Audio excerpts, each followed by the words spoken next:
Hello everyone, welcome to this video. This video is part of our 10 minute a day series for the CIB exam. यहाँ पर हम BFN component का chapter 4 का protection for banks in letter of credit ये discuss करेंगे। Is this topic really important for the exam? क्या हमें पढ़ना भी चाहिए या फिर इसके कौन से पार्ट्स एग्जाम में पूछे जा सकते हैं, कैसा क्वेश्चन आ सकता है, ये सब हम इस सेशन में देखेंगे। So stay tuned till the end. Also if you are preparing for CIB exam, इसके previous year questions, most important MCQs and most important topics का अगर आपको आइडिया है तो प्रिपरेशन और भी इजी हो जाती है। 50% हमारा कॉन्फिडेंस वैसे ही बढ़ जाता है। तो you can download all these by clicking the link given in the description. बढ़िया PDF आपके लिए बना रखी है हमने, लिंक आपको डिस्क्रिप्शन में मिल जाएगा। सो यहाँ पर हम ऑलरेडी जो डिफरेंट पार्टीज हैं which are involved in the letter of credit वो देख चुके हैं। अब one of the parties involved are the various banks। तो ये बैंक्स का काफी ज्यादा यहाँ पर जो है रोल रहता है, because bank is actually giving the guarantee.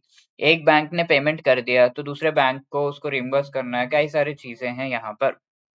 तो डिफरेंट बैंक्स के payments and various other commitments यहाँ पर जुड़े हुए होते हैं, जहाँ पर banks can bear the loss, but at times there is requirement कि हाँ ये बैंक्स को भी प्रोटेक्शन मिले, so that when they are entering into this contracts they are actually protected legally at least. ठीक है, तो हमारा यूसीबी 600 जो है उसमें कुछ बैंक्स के लिए प्रोटेक्शन दिया हुआ है कि भाई ये चीजें होती है तो bank is not responsible, payment bank को तो करना पड़ेगा। तो दैट ठीक है, what are those, let us C.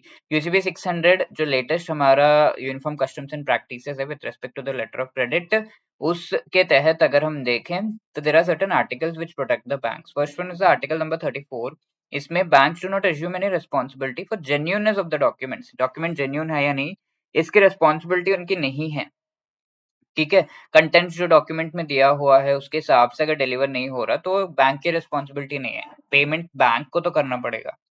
Bank ने क्योंकि आगे पेमेंट कर रखा है तो बैंक को तो पेमेंट करना ही पड़ेगा। अब सारी चीजें बाद में निपटा लो एंड यू जो भी पैसा है वो सप्लायर से आप वसूलो, बट बैंक को पेमेंट करना पड़ेगा। आर्टिकल 35 में दिया हुआ है, banks are not also responsible for any loss during transit message document telecommunication, या फिर जो गुड्स है, टेक्निकल टर्म्स इंटरप्रिटेशन सही से नहीं हुआ, आपने नहीं किया, that is your mistake, but the money has to be paid to the bank and bank is not responsible for these things। Also article 36 में दिया हुआ है कि बैंक की रिस्पॉन्सिबिलिटी नहीं है अगर कोई लॉस होता है due to acts of God commission, civil rights, floods वगैरह की वजह से गुड्स वगैरह में, तो वो बैंक के नहीं है responsibility. Settle it between the exporter and importer, banks को पेमेंट मिलनी चाहिए सही टाइम पे सही समय पे। आर्टिकल 37 है, bank do not take responsible for the acts of correspondent banks. Let us say India में एक बैंक है SBI, it has a correspondent in USA एंड उसके थ्रू ये LC के ट्रांजैक्शंस कर रहा है, और ये USA के बैंक ने एक्चुअली गच्छा दे दी है इस पर्टिकुलर SBI के बैंक को, तो that is not a responsibility of SBI।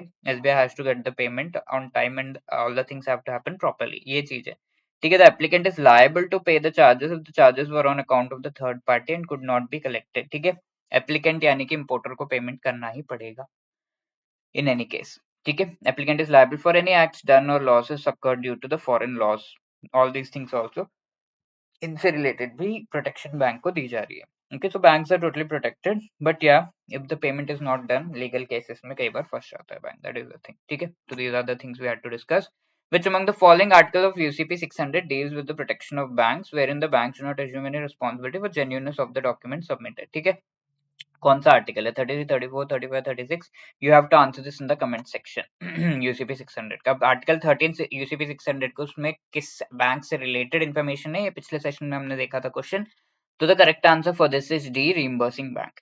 ठीक है, and if you want to clear CIB exam in one attempt, want guidance with that, हमारा मास्टर कोर्स है ना, इसमें चारों कंपलसरी कंपोनेंट से रिलेटेड आपको short recorded videos, concept classes, short notes, आपको MCQs of each and every chapter and full mock test वगैरह सब कुछ प्रोवाइड किया जा रहा है। So you can be part of this course. साथ के साथ एग्जाम से पहले एक बार रिवीजन तो जरूरी है, तो लाइव क्लासेस के थ्रू रिवाइज करने का भी आपको यहाँ पर इस कोर्स में फीचर प्रोवाइड किया जा रहा है। तो CIB 75 is the code that you can use so as to actually be part of this particular course and avail 75% discount. Link description में है, प्लीज क्लिक करके इस कोर्स का पार्ट बनिए। हमारे लाइव क्रैश कोर्स भी रनिंग है, you can be part of that also. Also, if you have any other queries, call us on this number or drop a mail at hello@edutap.co.in. Wishing you all the best. Thank you so much.